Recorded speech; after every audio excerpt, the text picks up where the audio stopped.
All right, folks, here we are. Dark Phoenix, the end of at least the same chronology of X-Men. Let's talk about it.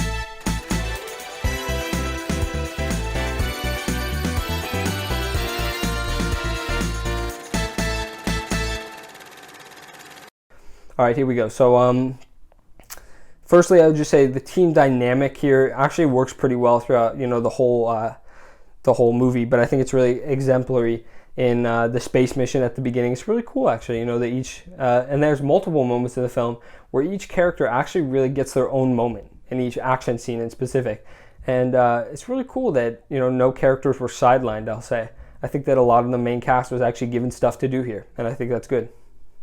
I just had to point this out, but Mystique says something pretty early on to Charles. They're having a conversation about mutants versus humans again, which is, very relevant this time around. And they're actually, it's pretty severe because it lays the stage for the rest of the film. She asks Charles, are you doing this all for your ego? And then she says the line, here, I have it here. She says, and by the way, the women are always saving the men around here. You might want to think about changing the name to X-Women. Oh my God, that's a forced line and a half. Well, I mean, watch the film, or at least, the first, 15 minutes. It's very forced, and I had to comment on it. It's hilarious. It's out of nowhere, and it doesn't fit the tone. That's actually really the only forced dialogue, though, something which the other X-Men movies do not have a good track record of, but a really funny line, I thought. So, yeah, mentioned it. So the motto I try to, I don't want to say live my life by, but I guess maybe judge things by, is do it different or do it better, because otherwise there's no reason to do it. So obviously this film parrots the Dark Phoenix storyline, obviously from the comics, but also from X-Men The Last Stand. But I will say that while it is incredibly similar in many regards, they also do so much different. Because, Jean obviously turns evil. That's integral to the Dark Phoenix storyline. But also, the way she turns evil, the reasons, it's all very different. I would argue better than in The Last Stand. So I would say it's different enough to make it worthwhile. Something I was very, very, very impressed by is that this film delved deep into a lot of the characters and actually made something of them in this film. And I have multiple examples, but the first is that Charles lied to Jean about her father being alive, which obviously his motive was to keep Jean safe, to remove his father. Her father did not want anything to do with her after she killed her mother indirectly. And Charles was there to fill the responsibility of, keeping her safe. He really does. That's all Charles wants for people. He wants the best for people. But he did, that's a horrible thing to do, to purposefully lie to them in order to achieve your goal. And so it does justify some of Jean's, what's the word? Betrayal, And then, Jean is just a very conflicted, because obviously you have her alternate persona, or that was the explanation The Last Stand gave, sort of controlling her as well. And that's why she acts up sometimes. But there's a lot of conflicting emotions inside Jean, which is maybe why she's not as resistant to it as maybe she should be. Because, she's also guilty about the fact that she did indeed, she was responsible for the death of her mother. And she did sort of, she's responsible for the life that she has now, which is not a normal life by any means.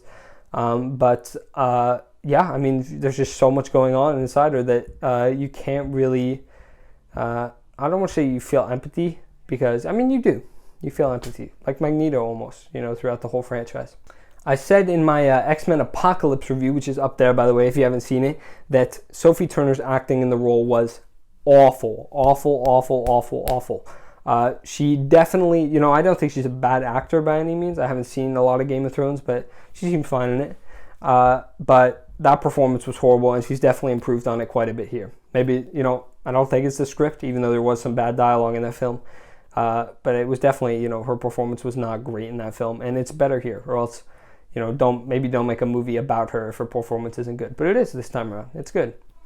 And then, so in this film, you actually have Mystique has been set up in the entire reboot. And I said in my X-Men Days of Future Past review that her character arc is absolutely incredible. And it's, one of the best parts about this reboot. And this character that we've gotten to know is actually killed off in this film, and it's super effective for the plot. Jean actually kills Mystique, and the stakes are, risen instantly. You're super invested now, and it gives a lot of the reasons, it gives a lot of the motive to the other characters and how they react to Jean from now on. So like I said, Hank, the Beast, he was about to kill Jean Grey. He was about to do the thing that, a hard thing to do, but the thing that, a lot of people would deem right in that situation, because she's hurting people, she's a threat to everyone. And Charles stopped him from taking that shot, because Charles does what Charles does. He sees the best in people. He sees hope in people. And often it pays off, but this is a time when it didn't, because Mystique is killed because of him putting that hope in front of all the other priorities, in front of, he wanted to save Jean, spare Jean, and that resulted in Mystique dying, unfortunately, which is why Hank then goes to, he's mad, right? He's mad at Charles, and he sort of echoes the idea that Charles really cannot accept the fact that he is responsible, at least partially, for what Jean has become. And so Hank goes to Magneto because he also wants vengeance. He's mad now. And Charles sort of has to grapple with the fact that he is not only responsible for what Jean has become, but now also even further responsible for one of his oldest friends' death, Mystique. I think that's really great writing. I do. I think it's really great. And I'm surprised. I guess I haven't seen too many Dark Phoenix reviews. But I haven't really heard that mentioned. I think it's great stuff. I do. But of course, as much as I've been singing this film's praises thus far, the tree-looking people, the aliens, are so boring. God, they are the worst villains. Apparently, the Fox was going to use Skrulls at first, but then Captain Marvel got there first. Thank God Fox didn't get their hands on Skrulls. But awful villains. So boring. And then, like I said earlier, Hank goes to Magneto to seek vengeance, and Magneto again in First Class, it's Explore, my review is up there, that Magneto and Eric and Raven have a really, really strong relationship, and they always had, a sort of mutual respect for each other, and she's gone now, right? So it pulls him back in again, and I think I'll talk about that later, about how, again, guys, really, seriously. But it makes sense, at least. It's logical. So then it's at this point in the film that Charles then acknowledges to the team he has left that he did mess up, that he is sorry, and that he really wants the best for Jean. And then he takes initiative to say, you guys aren't coming with me. This is my problem to fix and mine alone. No more deaths are going to happen as a result of me. But all of them put aside, any differences they have in order to rescue Jean, because they know that she's just still down there and they all care for her. Again, a great moment.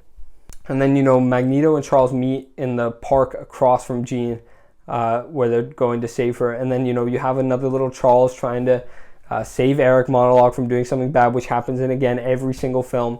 But Magneto says it again this time. You always have a little speech. You always try and talk me out of it. Enough. I'm done. I'm going to kill her.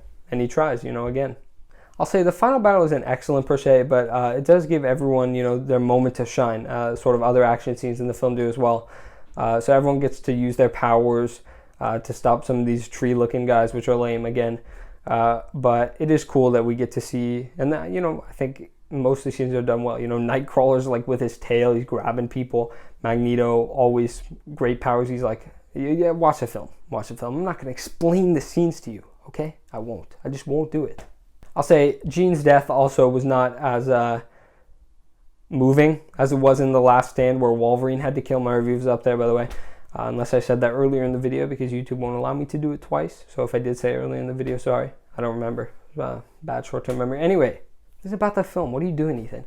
Yeah, it's not as moving as it was in The Last Stand, because Wolverine had to kill Jean there as part of, and it was good for his journey. It was good for her journey and ended her arc. And here it's just almost no consequences come from her death. All this said, there are no spectacular moments in the film per se. It doesn't rise above any of the other highlights of the franchise. But I do not understand in the slightest why this film gets so much hate.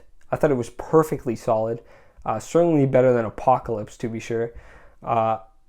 It wasn't excellent. It's not one of my favorite films or anything like that, but it was not bad even. I wouldn't even call it a bad movie. Just the character moments were so great. It's a solid film, I'll say, Not great, not bad. And then, at the end you have a nice and then at the end, you have a nice little bow tied on the end of the franchise with Charles and Eric reuniting for a chess match. A nice, tie back to the original trilogy, but I can't help but feel that either of their arcs are complete, because this is like that every single movie that Magneto has been in, he ends up becoming the villain at the end. Look it up if you don't believe me. So it's very predictable by now. He's done it a million times. We have seen no redemption of any kind of Magneto's character. He keeps being the villain. He keeps losing. He keeps saying he'll do better in the future. They're still friends, yada yada. And then Charles leaves teaching. And that's odd because, we know this connects to Logan. So how would the ever hopeful man who has now lost one of his students again not give up teaching? I don't know. Doesn't make sense. I'll talk in a bit about what I would have done personally with the rebooted franchise after Days of Future Past. But if this film absolutely had to be made, if they were insisting on it, then I would have gone with a mind-blowing route for the ending. I would have had, because Logan, again, my review is up there, picks up where, it's alluded that all mutants are dead. So I would have ended this film with Charles actually killing all mutants inadvertently. He doesn't mean to. And then just absolutely blow the minds of the audience, leave them with that bittersweet taste in the mouth as the X-Men franchise ends, but it ties in neatly to Logan. I don't know how logistically that would work, but that's personally what I would have done. That would have been awesome. Lightning round time, baby. Let's go. Characters that I prefer in the original trilogy. Number 1, Cyclops. Come on. Number 2, Jean Grey. Come on. Number 3, Nightcrawler. Do I need to say it again? Come on. But that one's not even close. Don't be ridiculous. Number 4, Storm. Halle Berry's the GOAT. Number 5, Charles. Patrick Stewart's the GOAT. List ends there. Characters I prefer in the reboot trilogy. Number 1, Magneto. Come on, Fassbender's great. He's the best. He's the best. Number 2, Mystique. Again, more character arc. This is supposed to be lightning. I'm talking too much. Number 3, Beast.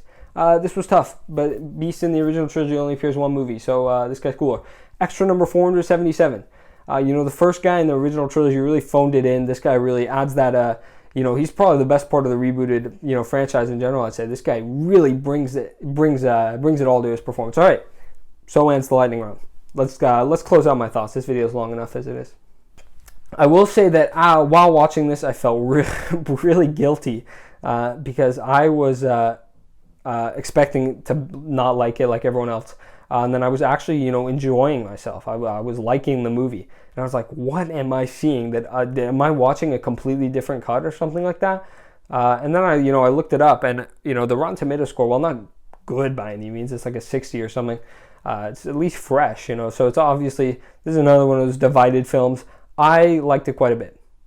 And, it's kind of funny. Maybe I just like the Dark Phoenix plotline because I've been nice to both X-Men The Last Stand and now Dark Phoenix, both of which have the Dark Phoenix plotline. And I've been way nicer to them than the critics have. So maybe that's on me. Anyway, so, again, a lot of people hate this film. A lot of people like it. More than I say every video, and I really do mean it. I want your thoughts in the comments, but especially here. If you have seen this film, tell me if you liked it. Either back me up, I would appreciate it, or tell me why you didn't like it. I would appreciate that even more, to be honest with you, because I really want to know the major flaws that people find in this movie. It's not perfect by any means. There's probably some criticism I missed, and I want to know yours so, we can have a conversation about it. Please do it. I want to hear what you have to say. Thank you. And then personally, I said I would talk about this earlier in the video, but if I had it my way, Apocalypse, the X-Men Apocalypse film, the follow-up to Days of Future Past, would have sort of explored how humans now think of mutants after, Mystique spared the president's life and stopped Magneto, because, that was a really interesting dynamic that has yet been wasn't ever really explored in the X-Men franchise. It was always humans hate mutants, blah, blah, blah. Could have been interesting to explore, and then I would have, actually had the movie be good, because that movie wasn't. And then I would have ended the X-Men series with Logan, which is just a really nice, poignant way to end the franchise with the people it began with. I wouldn't have done this film, but again, if I had, I told you what I would have done with it earlier. But all things considered, this film was not, it wasn't a horrible ending to the franchise, I'll say that. So this might tarnish my credibility quite a bit for some of you, but I am going to give Dark Phoenix a B. Dark Phoenix gets a B from EDPC Reviews. I don't think I could give it any less or higher. I truly think it belongs in the B category. My thoughts, unsubscribe if you absolutely hate me now. or subscribe if you appreciate me coming out and saying this. I don't know, your choice. I mean, I'm just throwing that, just subscribe, man. Come on, just do it. Just do it. Thank you. God bless. All right, anyway, that's it for the X-Men series. Wow, what a ride it's... Oh, what's... Oh, all right. The New Mutants is the next and final film in the X-Men franchise that I will be ranking next. So, if you want to see that, keep an eye out for that. Thank you for watching this video. Thank you for presumably following along on my X-Men ride. It's been a journey. As I said in my Days of Future Past review, I haven't seen, I only saw Days of Future Past and I barely remembered it, but I haven't seen most of these films, and it's nice to, visit them all, visit them all for the first time and get a hindsight perspective on it now that Disney owns Fox. So the New Mutants review will conclude my X-Men review, then I'm going to rank them all, and then I might even rank them with the MCU films, combine it a little bit. Anyway, I've been EDPC Reviews. You've been excellent. You're a great audience. Thank you right now. Yes, I'm talking to you. Look, come on. I'm talking to you personally. You may think I'm not. You may think I'm talking to a camera. That's not true. I'm talking to you. Yes, you. I don't know your name. Why are you asking me? I don't know. I forgot it. Okay, anyway.